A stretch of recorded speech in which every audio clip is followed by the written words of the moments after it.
मित्रों, जीवन में सार्थक क्या है और व्यर्थ क्या है, इस बारे में मैं आज आपसे कुछ बात करना चाहूंगा। मित्रों, किसे हम कहेंगे सार्थक और किसे हम कहेंगे व्यर्थ? किस काम को हम कहेंगे सार्थक, किस काम को कहेंगे व्यर्थ? सामान्यतः हम सोचते हैं कि जो बातें, जो कर्म हमारे जीवन में काम आए वे सार्थक, और जो बातें, जो कर्म हमारे जीवन में काम ना आए वो व्यर्थ।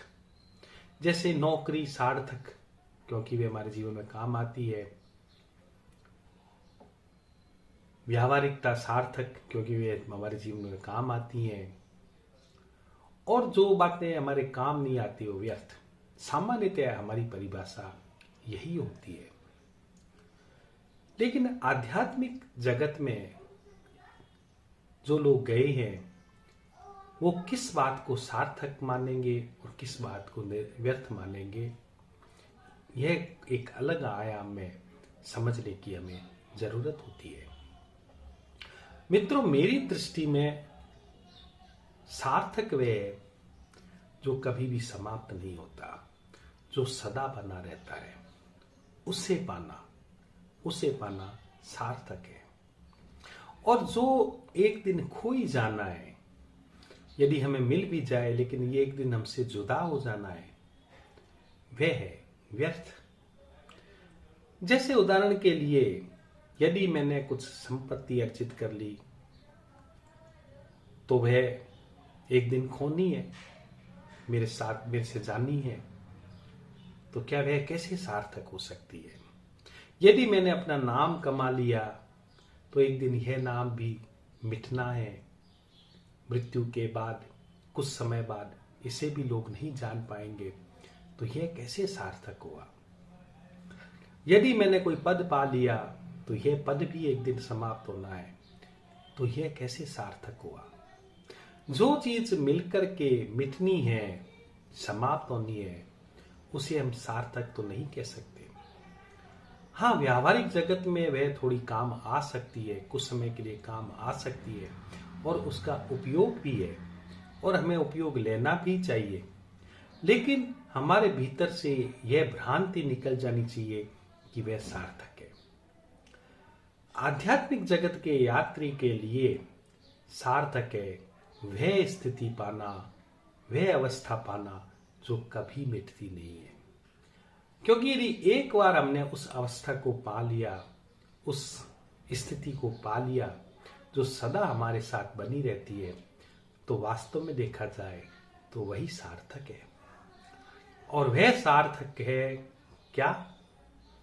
वह सार्थक है हमारा अपना होना, हमारी अपनी आत्मा, हमारी अपनी चेतना का अस्तित्व, वह सार्थक है। तो क्यों ना उसी की खोज की जाए, क्यों ना उसी दिशा में हम आगे बढ़ें जो सदा हमारे साथ ही है। तो फिर मित्रों, यह भी बात उठती है कि सार्थक को कैसे पाया जाए। सार्थक है जो सदा बना रहे, और सदा क्या बना रहता है, और व्यर्थ है जो मिट जाता है। तो मिट क्या जाता है? मित्रों, हम जो भी कार्य कर रहे हैं, क्या वो सार्थक हैं? नहीं, वे मिट गए। हमने अभी तक जो भी किया वे आज मौजूद नहीं है। जो हमने अतीत में जो भी जिया, जो किया, वे आज तो नहीं है। लेकिन जो करने वाला था वह उस समय भी था और आज भी है। आज मैं बोल रहा हूं, यह बोलना मेरा एक दिन मिटेगा। मैं हाथ हिला रहा हूं, यह हाथ हिलाना भी मेरा एक दिन मिटेगा। सब स्थितियां परिवर्तित होंगी, सब चेंज होंगी। लेकिन जो इस व्यक्ति के भीतर हाथ हिला रहा है, जो बात कर रहा है, वह तो उस समय भी था जब उसने पीछे अतीत में अपने कर्म किए थे। जब मैंने अपने अतीत में कर्म किए थे तब भी मौजूद था, और आज जो मैं कर रहा हूं वह भी मौजूद है। इसी तरह आपने भी अपने अतीत में जो भी किया तब भी आप मौजूद थे, और आज भी आप मौजूद हैं। तो जो सदा मौजूद है, उस तरफ यदि हम अपनी तीर की दिशा को मोड़ेंगे, अपने ध्यान की दिशा को मोड़ेंगे और सदा उस तरफ कुछ खोजने का प्रयास करेंगे कि वह कौन है जो सदा यह सब कर रहा है, वह कौन है जो सदा उपस्थित है।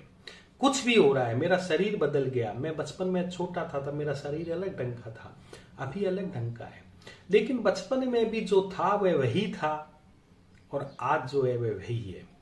वह वही कौन है, वह वही क्या है जो सदा बना रहता है, जो कभी बदलता नहीं, वह है सार्थक। तो सार्थक की खोज हमारे ऐसे तत्व की खोज है जो सदा मौजूद है। तो उसे खोजे कैसे मित्रों? हम जो भी हो रहा है उसके प्रति थोड़ा सजग रहे, जो भी हम कर रहे हैं, बैठे हैं, बात कर रहे हैं, इन सब स्थितियों के प्रति सजग रहे। सजग का मतलब हमें ध्यान रहे, हम थोड़े चौंक करके देखते रहे, होश पूर्वक देखते रहे कि क्या हो रहा है।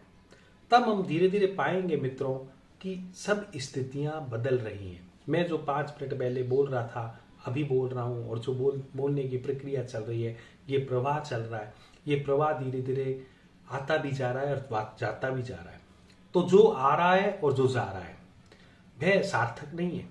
जैसे हाथ में हिला रहा हूं और हाथ इधर से वापस हिला रहा हूं, ये जो क्रिया हो रही है यह सार्थक नहीं है, क्योंकि ये मिट रही है, फिर यहां हो रही है, फिर यहां हो रही है, फिर बदल रही है, बदल रही है। लेकिन मैं अगर इस क्रिया के को देख रहा हूं, जो देखने वाला है वह देखो यहां भी देख रहा है, यहां भी देख रहा है, यहां भी देख रहा है, अपने को महसूस कर रहा है। तो जो भी चीज हमेशा है, जो इसके प्रति साक्षी है, जो इसको जान रही है, देख रही है, वह सदा मौजूद है। और अगर हम जीवन को इस ढंग से प्रत्येक क्रिया को देखते रहे, प्रत्येक क्रिया के प्रति ऐसे सजग रहे, तो हम उस स्थिति तक पहुंचने लगेंगे जो स्थिति सार्थक है, यानी उस केंद्र पर पहुंचने लगेंगे जो केंद्र कभी मिटता नहीं है, सदा बना रहता है।